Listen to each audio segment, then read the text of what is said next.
What kind of diplomacy, JD, you are speaking about? What do you mean?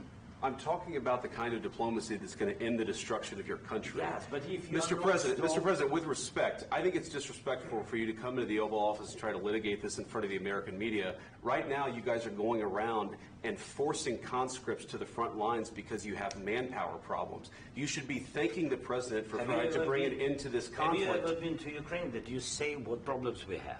I have been to. Count once. I've actually watched and seen the stories, and I know what happens is you bring them on a propaganda tour, Mr. President. Do you disagree that you've had problems bringing people into your military? And do you think that it's respectful to come to the Oval Office of the United States of America and attack the administration that is trying to prevent the destruction of your country?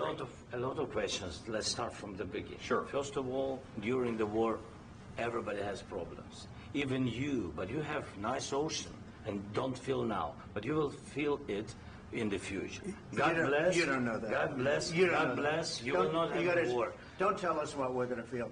We're trying to solve a problem. Don't tell us what we're going to feel. I'm not telling you. Because you're in no position to dictate that. That's Remember exactly what this. You're in no position to dictate what we're going to feel.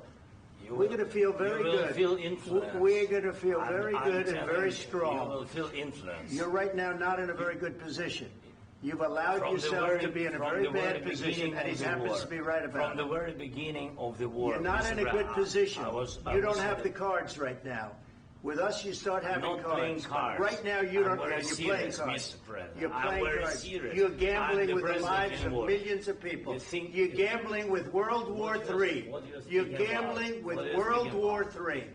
And what you're doing is very disrespectful to the country, this country, that's backed you far more than a lot of people said they should have. Have you said thank you once? This entire meeting?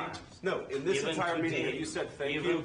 You went to Pennsylvania and campaigned for the opposition in October. Offer some words of appreciation for the United States of America and the president who's trying to save your country.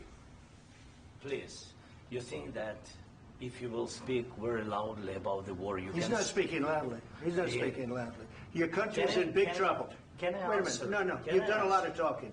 Your country is in big trouble. I know. You're not winning. You're not winning this. You have a damn good chance of coming out okay because of us. Mr. President, we are staying in our country, staying strong from the very beginning of the war. We've been alone, and we are thankful. I said thanks you haven't in been this alone. cabinet. You haven't been alone. In this cabinet. We gave you, through this stupid president, $350 billion. We gave you military equipment, and your men are brave, but they had to use our military. If you didn't have our military equipment, this war would have been over in 2 weeks. In 3 days. I heard it from Putin. In 3 days. This is something maybe new. Less. In 2 weeks. Of course, yes. It's going to be a very hard thing to do business like this. Again, just say thank you. I said a lot of times to American people. Except that there are disagreements, and let's go litigate those disagreements rather than trying to fight it out in the American media when you're wrong. We know that you're wrong. But you see, I think it's good for the American people to see what's going on. I understand, sir. I think it's very important. That's why I kept this going so long. You have to be thankful. You don't have the cards. You're buried there. Your people are dying. You're running low on soldiers. Listen, you're running low on soldiers. It would be a damn good thing. And then you tell us, I don't want a ceasefire. I don't want a ceasefire. I want to go, and I want this. Look. If you could get a ceasefire right now, I tell you, you'd take it so the bullets stop flying and your men stop getting killed. Of course, we want to stop the war. But you're saying you don't want a ceasefire. But I said to you, I want a ceasefire. With guarantees. Because you'll get a ceasefire faster than an agreement. Ask our people about ceasefire, what they think. That wasn't with me. That wasn't with me.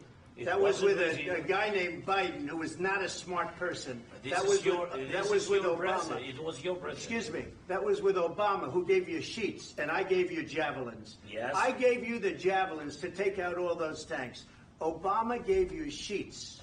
In fact, the statement is Obama gave sheets and Trump gave javelins. You got to be more thankful, because let me tell you, you don't have the cards. With us, you have the cards. But without us, you don't have any cards.